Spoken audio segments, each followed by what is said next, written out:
用声音碰撞世界，生动活泼。各位听友大家好，欢迎来到这一期的科技早知道，我是杜晨。今天我们节目的嘉宾呢，如你已经在标题里看到的，正是科技作家凯文·凯利先生。 My name is Kevin Kelly。 如果你对他并不熟悉的话，在这里我做一个简短的介绍。凯文·凯利是一位极具影响力的科技作家和未来学家，作品涵盖了多个领域。他是连线杂志的创始编辑，带领杂志成为了全球最有影响力的科技刊物之一。除此之外呢，凯文·凯利更为人熟知的身份是畅销书作家和未来学家。他的著作如《失控》以及《必然》等等，深入探讨了科技对社会和人类的影响，并且也引发了许多关于科技伦理和社会变革的思考。他的著作对许多你可能更加熟悉的科幻作品都提供了巨大的启发，其中最著名的呢，莫过于《黑客帝国》3部曲。The Matrix is a computer-generated dream. 在过去呢，凯利的很多知名作品都是大部头，但是这一次他带着一本可以说非常言简意赅的新书来到了中国。宝贵的人生建议是这本书的名字，里边有500条由他亲笔撰写的给这个世界留下的忠告。然而在跟他交流之后，我却发现写作这件事情对于他来说并没有变得越来越省事儿，因为越短小精悍的文字越需要清晰的头脑和剪辑。他在这本书里尝试了一种全新的写法，犹如创作诗歌一般。他把这些人生忠告比作种子，每一颗都足够小巧，但可以生根发芽，长出一棵参天大树。在9月中旬的上海，凯文·凯利做客科技早知道播客节目。在本期当中，你会听到他为什么不太喜欢未来学家的这个身份。 Almost every single prediction about the future will be wrong. 他为什么觉得 AI 的影响被低估，但机器学习技术却被高估了？ If they imitate it so well, then what's the difference?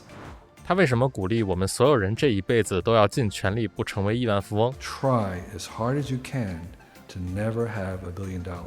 以及他对马斯克的忠告。 My advice to Elon is very simple: is get off. 节目的语言将为英语。好的，那么接下来让我们进入节目正片。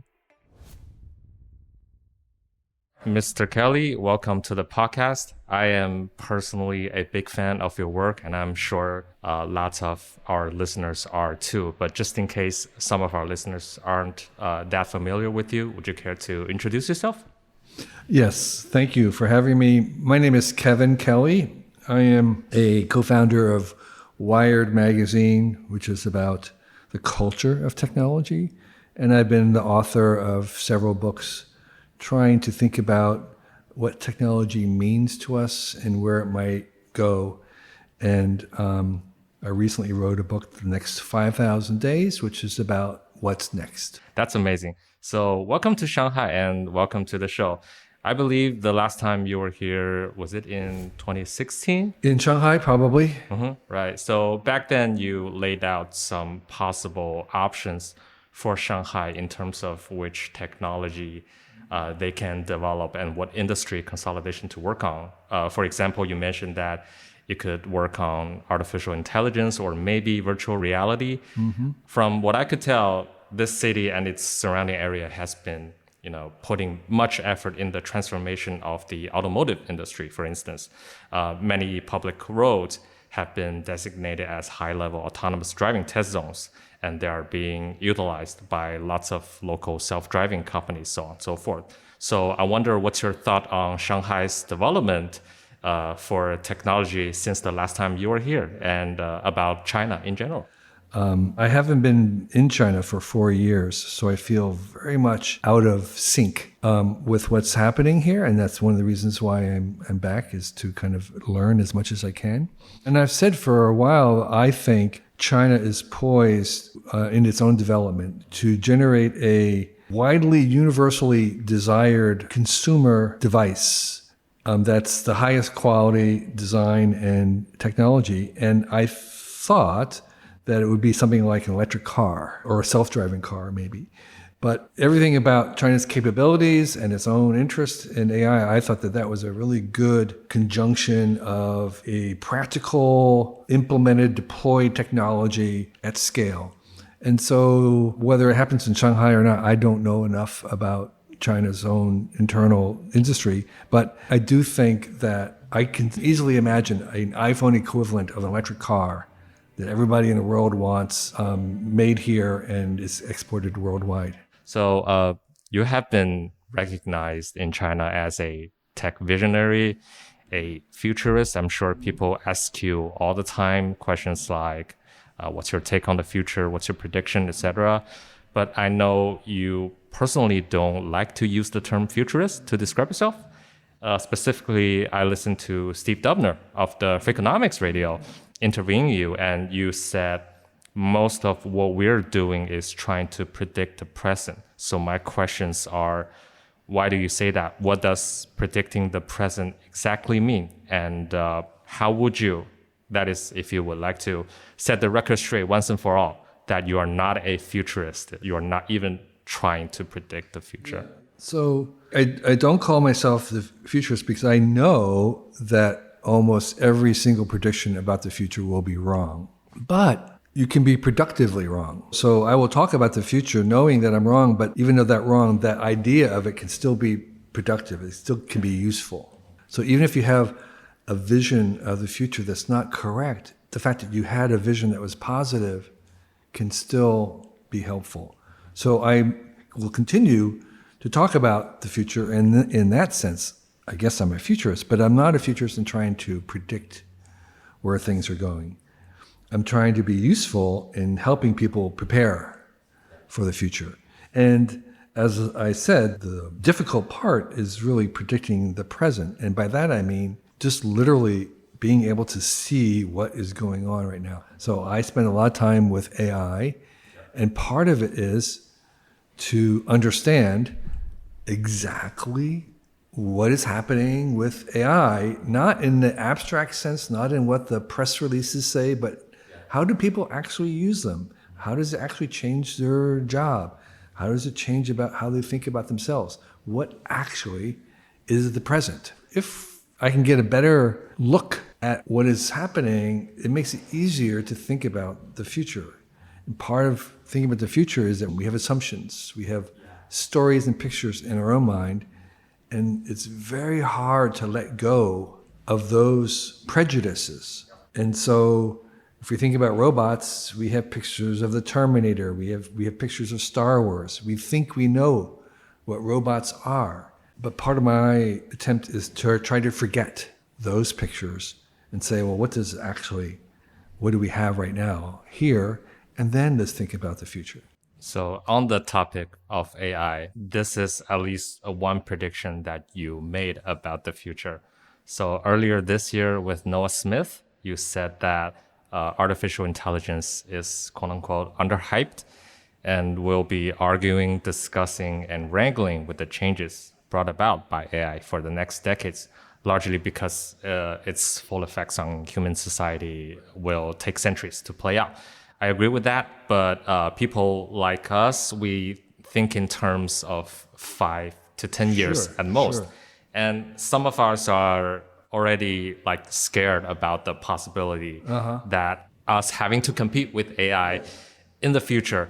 And on that note, however, you are of the opinion that machine learning is overhyped and it's not sentient, at least at this stage. Sure. So my questions are, since we're talking about giving advice today, what advice would you give to people who fear that the AI has already come and that human race is doomed, whatever? Cleanest, clearest, quickest cure, remedy for belief that AI will take over is to use it every day. You'll very quickly understand that today's technology is nowhere close to replacing you. Now, the question is, well, where could it go in the future? Well, that's a different question. I think it's not going to move as fast as people think. But if you start with what we have today, there's no fear. You will not have fear if you start using it every day. And the people that I find that are most afraid are really people who are not using it all the time. If you use it all the time, you realize that there's huge differences between the way that it thinks and the way that we think.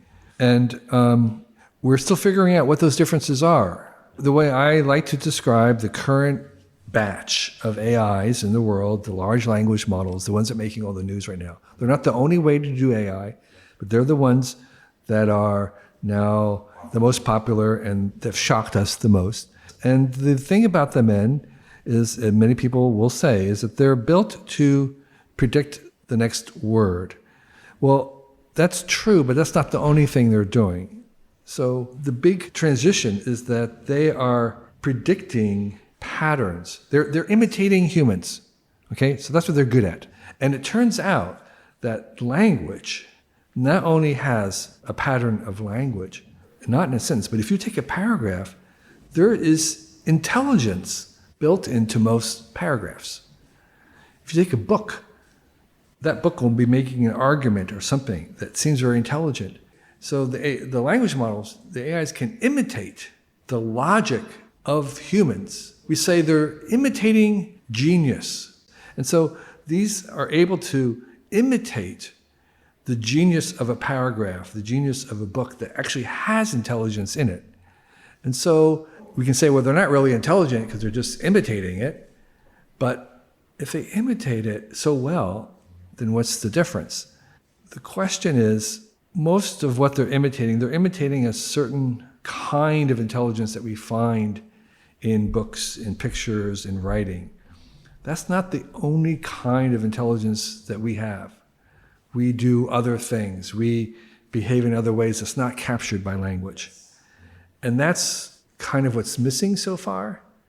So they can do kind of a bookish intelligence. They can do analogies. They can do simulations. They can do lots of things that we could find reflected in language. But we are more than just language.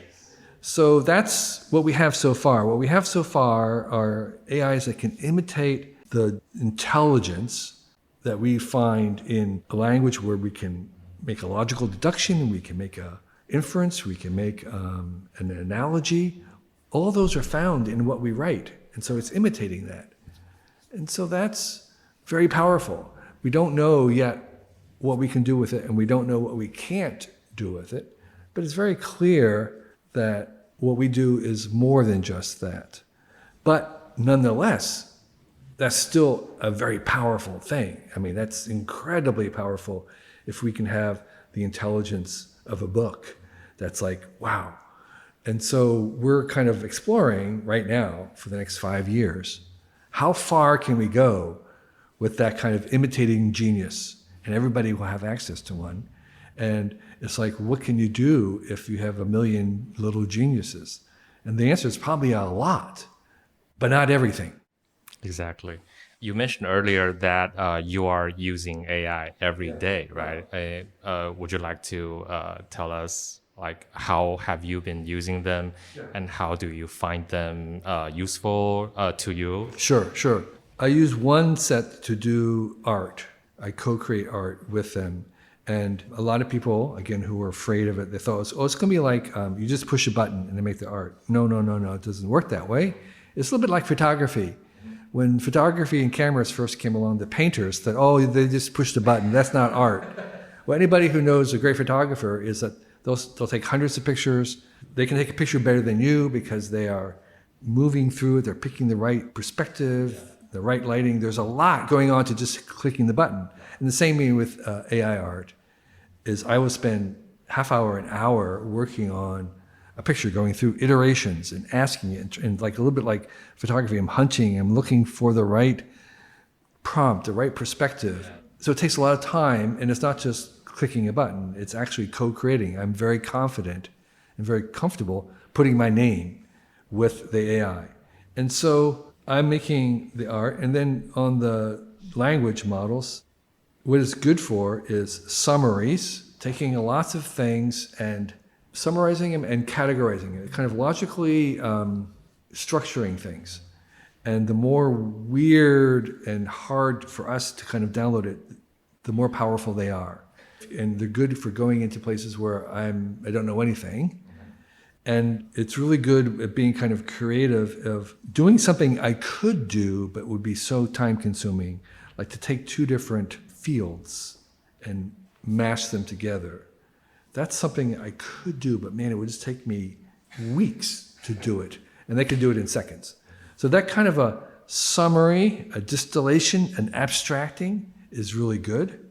It is really good at synthesizing things that are in between. Yeah, those things that do not exist. That do not overlap, right, normally. And they will overlap things that don't normally overlap, so you can write something in the style of poetry or rap, that kind of a thing. Or write in the style of somebody. You just say, I want, put this in bullets, or put this in a poem, or put this in a rap song, or put it in a PowerPoint presentation. So it's really, really, really good at that. And the third way is in idea generation. Most of the ideas will be cliche, but occasionally there are ideas that I had not thought of that I thought were brilliant. And so you cannot use these things by themselves. They're interns. You have to make them your own. You have to rewrite them. They're not something you can just take off the shelf that they provide. So there's always a co-creation aspect to this. And so I use this to help generate ideas for whatever it is I'm doing.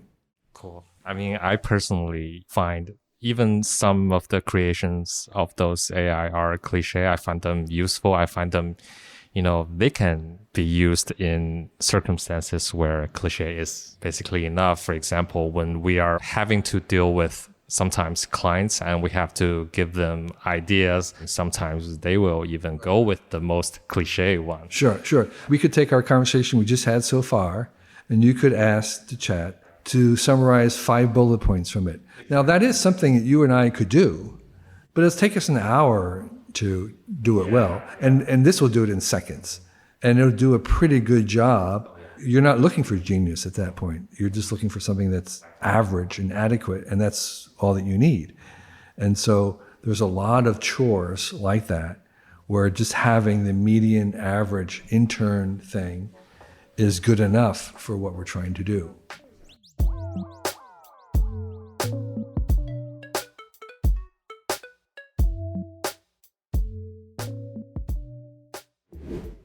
The topics on artificial intelligence is really fascinating. I would love to, have 3 hours to discuss that with you. But today we're on the more important topic of the book. I have been blessed by you and the publishing house in China to have an advanced copy of your upcoming book, Excellent Advice for Living, Wisdom I Wish I'd Known Earlier. So I believe around 2020, you had somewhere around 68 pieces of advice, and last year you had over 100. But in this book, you have as many as 500, particularly for the version in China. What's the cause of this sudden inflation, and is it ever going to stop? Well, that's a really good question. Because I am not a person that normally gave advice. Even I have 3 children who are all young adults now, and they can tell you that we do not have a lot of advice, particular expression of advice. But I had been collecting little bits of advice that I kind of wrote down over time. Some of them I really did wish I'd known earlier. And so I decided that I should write these down and give them to my kids so that they would see them when they were younger. And so I began writing them down, and I was surprised because once I started doing it, I had a lot to say. And part of it is, as a writer, I enjoy the challenge of trying to reduce them, a whole book of advice, down to one little sentence. And so I really worked on putting them into my own words in as few words as possible to really make them like a tweet, like something you'd find on Weibo, a really easily transmittable and memorable little line. And so that was the joy. And I am still, even though we have 500 in the book, I actually am still writing more. And so for me, the criteria for the inclusions of these little, they're all, for those who haven't seen it, it's a book that has 500 little bits, little 1 line, 2 line, maybe 3 lines at the most, a little tweet that's a bit of advice. And that's the entire book. So it's sort of like the Bible without any stories. It's just the advice part. The criteria for including a little bit is, one is I had to really stand by it. It's genuinely something that I believed to be helpful and had personal experience with. So something that was true to me. And secondly, it had to be short and memorable. And thirdly, I wanted it to be helpful and positive, uplifting rather than sarcastic. And so those three things are what unify it, and I find that I'm still trying to distill a complicated idea into a few words as possible that would be helpful to someone to repeat to themselves. That is exactly the next question I wanted to ask you. As a former writer, I still write from time to time. And as a writer, as a former journalist, I personally suffer from the curse that is the imposter syndrome. I constantly fear that my writings may not be good enough to warrant people's time. So the questions are, what prompted you to write these pieces of advice and later on decided to publish them as a book?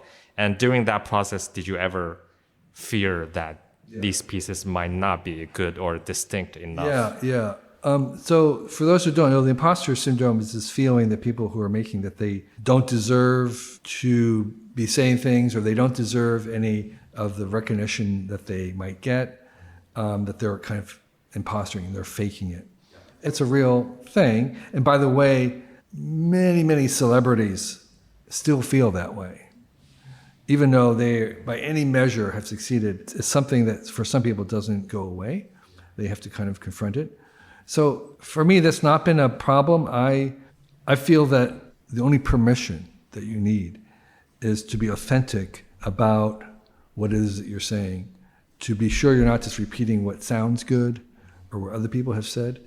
That if you're authentic, that's all that I need to be comfortable in giving my advice. I don't have to be an expert. I don't have to have a title. I don't have to have a million followers. I just have to be authentic and say, this is true for me.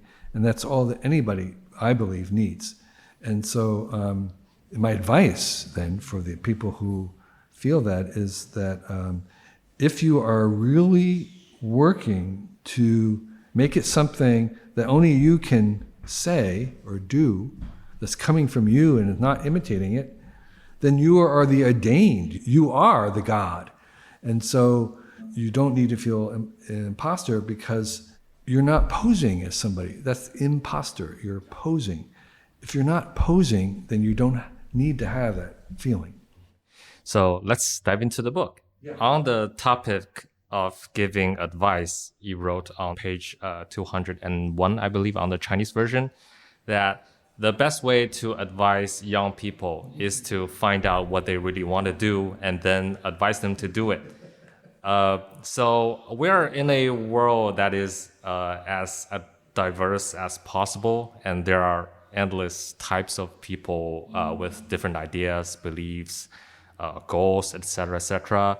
And I personally find that conflicts can happen between two people, even if one of them is only trying to be helpful and give advice. So how can we be certain that we give actual useful advice to other people, especially to the young people of today? And what is the best way to give these advice without sounding, condescending or causing other types of, antipathy? Yeah, it's a good question. My solution, my remedy is the most powerful thing you can do is to tell your story with real honesty. It's impossible for me not to be who I am, but I can try and be as absolutely honest and authentic and original as I can. And that's the only thing. And so my advice is putting a hat on. If it's not useful, you should ignore it. You're certainly not obligated to follow anybody's advice. You should only follow advice if you find it useful at the time. And that's the thing about advice, is that you may hear it when you're young and it may not even register. You may have to get older to appreciate it. You may have to hear it more than once. And so I often call them reminders. You have to be reminded. I wrote them down to help me remind myself. On page 3, you wrote that being enthusiastic is worth 25 IQ points. And you also wrote on another page, I believe, that the world is defined by optimists. Is being optimistic the secret sauce for you to become and remain thoughtful and wise? Is optimism the major divider between average people and people who go on to change the world? Yeah, those are kind of maybe two different things. Enthusiasm and optimism aren't the same, but enthusiasm for me in my own life, when I'm hiring, I am much more likely to hire someone who is very enthusiastic versus very, very, very smart. And so enthusiasm is literally often more valuable than just being smart. People who are smart tend to overrate the value of smartness. And that's one of the reasons why we have difficulty imagining the future of AI. Because it turns out that smartness is not the only thing that you need to get things done in the world. You need other things. You need grit. You need perseverance. You need imagination. Many, many other things just besides smartness. It's not the smartest person that does all the great things. It's not the smartest company wins the unicorn. It's, in fact, sometimes smartness can be handicapped. And so you need lots of other things besides IQ. Enthusiasm is one of those things that it's about commitment, encouragement, a drive to and backing. It's kind of a little bit of a loyalty. There's lots of things about enthusiasm. Part of it is positivity. It's like saying you are going to try and make things happen. And then positivity, optimism, is also one of those qualities, just as valuable as intelligence. You've probably never met a very, very successful pessimistic person. Very, very rare. You have to be optimistic in some ways to have success at a high level, because part of optimism is seeing a future and making it happen and believing that it could happen. That belief is very, very important, because you're not going to work 80 hours a week in something you don't believe is possible. That belief is optimism. And so our world has been created by past optimists. The people who believe that this railway could happen, people who believe that this vaccine would work, people who believed that, we could go to the moon. And so that means that in the future, our future world is going to be created by people who are optimistic today. So I think the value of being an optimist is tremendous. How can we be optimistic when the world is kind of going crazy? The sudden explosion of artificial intelligence, and particularly chatbots powered by large language models, are seen in the relevant industry as the next big thing. But overall speaking, this only further added fuel to the fear that AI is taking over more and more jobs. And the economy here is pretty bad these days. And particularly the employment rate these days are so bad. Can being optimistic shepherd us through this economic downturn? Sure. I think it can. And I find there's a couple of things that help me maintain my optimism. Actually, not maintain it. I am more optimistic today than I was yesterday. So I believe optimism is not an emotional state. It's a deliberate choice. You choose to be optimistic. And we can choose to be as optimistic as you possibly can now. What helps me is reading history. The more history you read, the clearer it is that progress is real and that the past is not a place that you want to live in. So as bad as it may seem right now, is not as bad as it's been.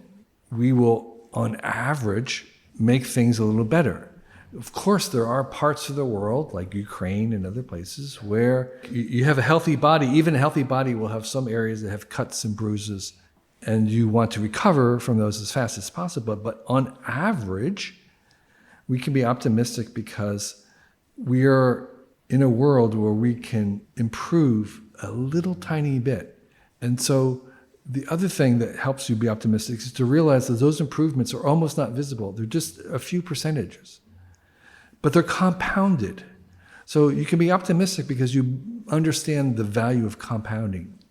1% compounded every year over 30 years. It's incredible. So there's two things: the longer view of the past, understanding history, and taking a longer view of the future. the higher and longer your view is, the more optimistic you can become. And so I am optimistic because I take a long view. I try to think about a generation or two. And there, the fact that you have only a small accumulation of a few percent better, but it's accumulated over decades, that's incredibly powerful, and that is where our optimism comes from. On the internet, people just can't stop sharing their opinions on anything. Sometimes they do in a very aggressive manner. I believe you wrote on one page that you don't have to attend every argument you are invited to. The questions are, how do we resist the urge to argue with other people? And to follow up on that question, how do we popularize the idea that it is okay to have different opinions, that arguing meaninglessly is such a waste of time and energy for the society as a whole? Most arguments are not about the thing that's being argued about. And most people's opinions on things are not come from reasoning and logical. So you can't use reason or logic to undo them. You actually need a more emotional thing. If you want to change someone's mind, actually, I found the most useful thing is to try and understand what it is and why they believe something. And you're much more likely to change their mind if you can come to some understanding of how they got there. It's not about logic or anything cerebral. It's people absorb a lot of their views without even thinking about them. And so you can't unthink them. So that would say one thing is the likelihood of you changing someone's mind by arguing is very, very, very low. And that's one reason why you don't want to attend to them. And I find that you can actually affect more change in people by changing yourself. For me, the most powerful way to criticize something is to make something else. It's not even, don't even try and tear down the thing they have. Just make something better, whatever it is. And I find myself in the social medias that I just don't follow people who are outraged. I much rather follow someone who is building something or making something or has a positive solution. But to me, outrage is just like the cheapest. It's like sex. It's like, yes, it's very base. It's very fundamental and cheap. On page 60, you wrote, and I am personally fascinated by this, the worst evil is committed by those who truly believe they are combating evil. I wonder what's the source of this piece of advice. More specifically, I wonder if you wrote this piece with some of the most brilliant tech founders in mind. No, I had in mind things like the Nazis. In the US, the people who promoted slavery, they were very religious people. They believed they were doing good. 9/11, the jihad, Islamic people, they believed they were doing the work of God. They were eliminating evil in the world, and they were willing to do those kinds of things. And so my advice is that if you are trying to eliminate evil, be very, very careful, because if you're trying to eliminate evil, there's a chance that you could be tempted to do heinous, evil things. So let me rephrase my question. On the tech internet side of that question is, do you have any advice for tech founders, internet company founders these days that are saying they are changing the world for the better, but however, years later you find them fought the dragon for too long and became the dragon itself? Yeah, I know a lot of these founders and have watched them through. I think their belief in trying to do good is genuine. When you have power, it's easy to corrupt. Somewhere else in the book I said that the real test of character is not adversity, it's power. It's really, really hard to have power without it corrupting you. People who start out believing they're doing well, they often come up with this idea of the means justifying the ends. It's like, yes, they're going to do some things. They're making trade-offs, and so sometimes the trade-offs they make are reasonable at the time and they look terrible in retrospect. That's something else that happens, is that today we would be very, very hard on things that were done in the past. But at the time in the past, they were more accepted. And so it's hard to judge people in the past to our standards because we believe things today you and I, that are going to be embarrassing to people in the future. I don't know what they are, but I know that there's some of my beliefs, maybe like eating meat, right? I mean, in 1,000 years from now, whatever, people will be horrified that you had to kill a pig and eat the flesh of the pig. They'll see that as completely barbaric. Well, I'm just using that as an example of things that we could be doing today that will be seen in a very, very poor light in the future. So we can't really judge all the time from the view of where we are in the past. So I think in terms of tech founders, I applaud their desire to try and do good. I think they deserve whatever feedback the press gives them, whatever accountability. It makes them uncomfortable, but they're better for it. And so that's, to me, the solution is just to continue to look at them closely and hold them accountable. Of course, lots of people are things that they criticize people for, and they're going to ignore some of it, and some of it should be ignored. You know, there's kind of a too politically correct. I'm not really harsh on the tech founders. I think it's a tough position to be in. Yeah, at least they are building something. Yes, and so if you're criticizing, the best way to criticize is make your own unicorn. The last piece of advice I want to talk about, on page 5, you wrote that we shouldn't be afraid to ask stupid questions. As someone who used to ask questions and quote other people for being myself, I echo with this a lot. Can you give me one example of a stupid question? What's one stupid question that you have asked recently to anybody or to yourself?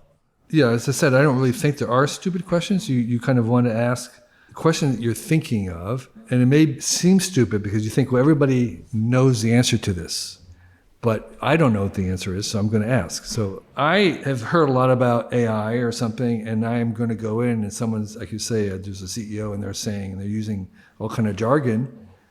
I feel perfectly fine saying, explain that to me. I don't get this TPS thing. What is that? And so that's what I meant by a stupid question, where it's a genuine question. You're generally confused, but you shouldn't be embarrassed that you don't know. Don't be embarrassed by your own ignorance.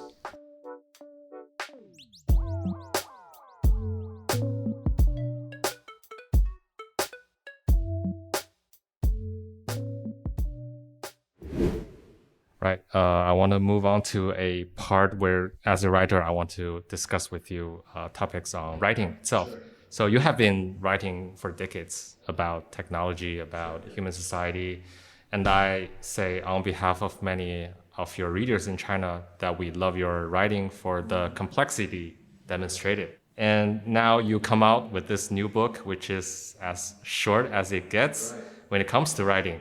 So the questions are, how difficult is it to write concisely while conveying as much as possible? And what advice can you give to aspiring writers about writing concisely?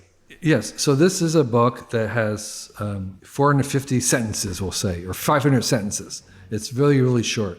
And it's very telegraphic. I use the word telegraph. It really kind of compresses a lot. It's almost poetic in that sense. In fact, my other writing is also telegraphic. I am packing in a lot using that telegraphy.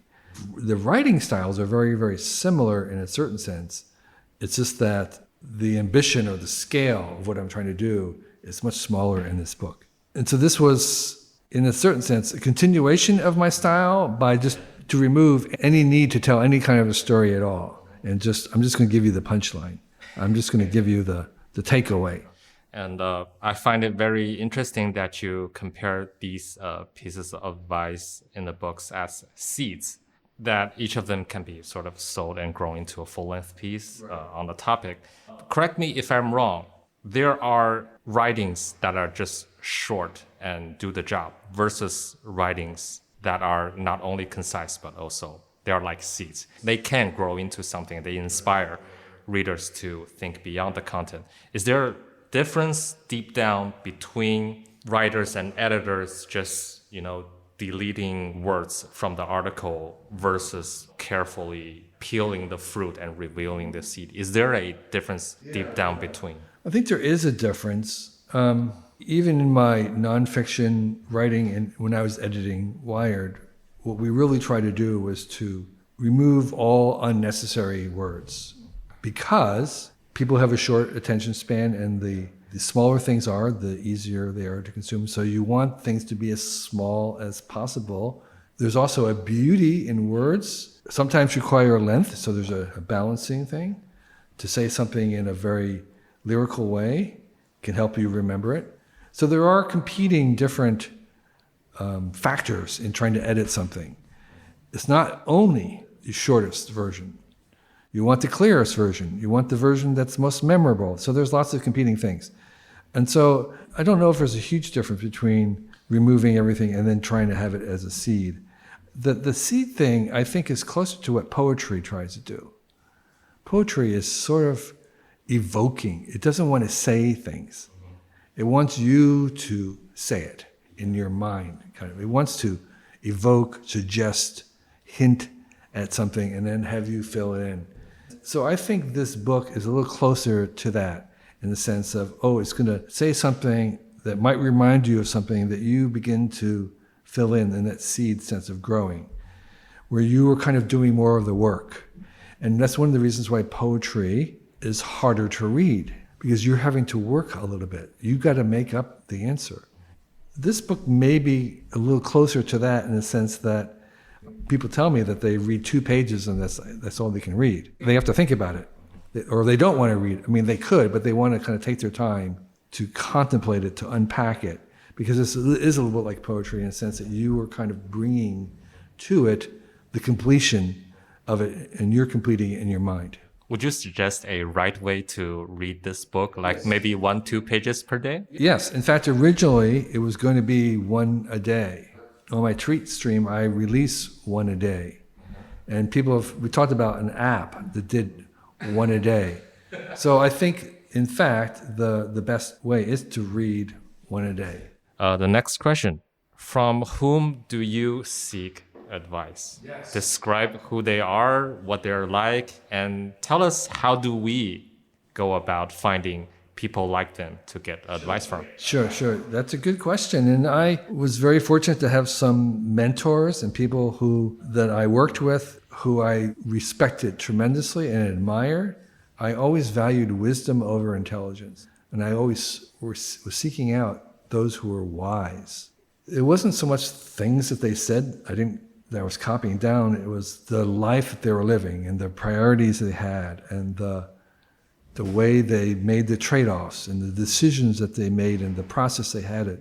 Those are what impressed me. And of course, as I said elsewhere, I think part of wisdom is having a longer view. And so these are people who were involved in the Long Now Foundation, and they had a long view, and that long view, I think, helps you make you wise. Mm-hmm. I see. Sort of my second last question. The world is rapidly changing. I wonder if you are worried about anything or anyone in particular. For example, for me, one person I'm worried about is Elon Musk. He's changing the world for the better and the worse at the same time. And I'm worried that he's becoming an idol for so many people, particularly his arrogant, inconsiderate side. If I were to give him an advice, I would want him to just be a nicer person, but I know lots of people are telling him that at the end of the line. If you were to meet a leader of this world, of any domain, tech, government, whatever, and give them a piece of advice, which person would you choose and what would you tell them? I see, okay. Well, first of all, I guess I'd have to believe that my advice might make a difference. Mm-hmm. So who is more susceptible? Putin, Elon, Jeff Bezos? My advice to Elon is very simple, is get off Twitter. If he was only not on Twitter, just like completely 100%, don't let them tell Twitter, don't let me back on, no matter what I say, never let me back on. If he was off Twitter, half of his problems would be solved. So I was around some billionaires, and I was telling them, I'm the richest guy here. I don't have any billion or even 100 million. I don't have anything, but I'm the richest guy here because I have total control of my time. I don't have $1 billion. And that's one of the things I tell young listeners is like, if my advice to you, try as hard as you can to never have $1 billion. You do not want $1 billion. $1 billion is terrible for your kids. It'll be a full-time job. You never get rid of it. You can't spend it. It'll just keep coming back. You are now chained to that $1 billion. That's the dilemma that the very super rich have, is that they have all these obligations because of their wealth. And they don't have total control of their time. I have free time. They don't have free time. Time is the most precious thing.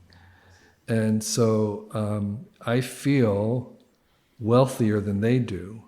They're kind of stuck because the $1 billion owns them in some ways. Money is a means to get other things, but it's not something you actually want in the end, and because you're not going to take it with you. So try to have your own definition of success that doesn't involve money very much. Don't rely on other people's definition of success, because then you can be more authentic. It's more likely to come down to something that you and your own talents and your own experience can do. You don't want to be an influencer or celebrity that's already occupied. There are a lot of people there already. Yeah. You want to have something, be doing something that nobody has a name for. That's really hard to describe to someone what it is that you're doing. It's kind of like 15 years ago, if you told people, yeah, I'm doing something that's like radio, but not, it's called a podcast. And people say, what's that? I never heard of that. You want to have your own be in your own movie. You don't want to be in someone else's movie. And a lot of people are shooting like Elon Musk. They want to be Elon Musk. No, you don't. They're already doing that. That's occupied. You want to be a category of one where you are not the best, but the only. From writing about the creativity of mankind, predicting how technology evolves, to giving young people sage advice, which might be interpreted as one of the low-hanging fruits when it comes to writing a book. I wonder, what about Kevin Kelly has changed and what hasn't? You mentioned earlier that you are writing another book. Are you still continuing your good work in thinking and writing about technology, predicting the present, besides packaging your life's experience as advice? Yes, I am. My current project is called The 100-Year Desirable Future, and I'm trying to make scenarios, not predictions, but scenarios for a future in 100 years is filled with AI and genetic engineering and monitoring that I want to live in. That's not dystopia, that's actually protopia. That's my current project. And it's looking at 100 different verticals like sports and fashion and food and stuff. I think one of the things that's changed in recent years is my commitment to become even more optimistic than I have been, to make it, again, a deliberate choice to become radically optimistic. When I was in high school, I was trying to decide whether to go to art school or science, and I decided to go to science, but I think I might have been happier going to art. Intelligence is overrated. If you put Einstein and a tiger in a cage, who wins? It's not the smartest. So smartness is not the only thing we need. And I think the kinds of things that art are doing are necessary for us. And as the AI does more of the intelligence stuff, I think we humans, find ways to amplify the other qualities that humans have besides intelligence. And so that's sort of what I am thinking of these days, is what else besides IQ, what else besides intelligence is necessary for us. Thank you, Mr. Kelly. It has been a wonderful experience speaking with you, getting all my questions answered. Some of them might have been stupid questions. I'm not sure, but it's really a great experience talking with you. Thank you so much. And I would highly encourage our listeners to get Mr. Kelly's upcoming book, Excellent Advice for Living, Wisdom I Wish I'd Known Earlier. All right. Thank you, Mr. Kelly. Well, thank you. I really appreciate being here. You didn't ask stupid questions. For me, a real joy is to be asked questions that haven't been asked before. Mm-hmm. And you asked some of those. So that makes it a pleasure for me. So thank you for having me. Thank you so much. Thank you, sir. 以上就是本期科技早知道节目的全部内容。如果你对我们这次全英文节目的尝试有建议或意见的话，欢迎通过小宇宙留言、电子邮箱等各种渠道方式提交。在节目上线一段时间之后，我们也会提供中文翻译稿件。感谢你的收听，并且如果你身在国内的话，祝你假期快乐。我是杜晨，我们下期再见。这期 What's Next 科技早知道就到这里了。听完之后，如果你有任何的想法，欢迎在评论区里面给我们留言，我们每一条都会认真的看。如果你喜欢我们的节目，请记得给我们5星或者好评，分享给更多的朋友，也会对我们非常有帮助。你也可以单独写邮件给我，邮箱地址是ting@声.fm， 我都会一一回复。那同时公众号和微博也可以搜索生动活泼，声是声音的声，节目相关的更多信息会在公众号里出现，微博和公众号都会有不定期的福利给到大家。如果你想要跟我们更加紧密的讨论和分享，或者是想要认识和你一样有求知欲的新朋友，可以加入我们的微信群。进入听众群的方法是在公众号文章中扫码添加，或者是公众号后台回复科技早知道即可获取邀请码。期待你的加入，我们下期见。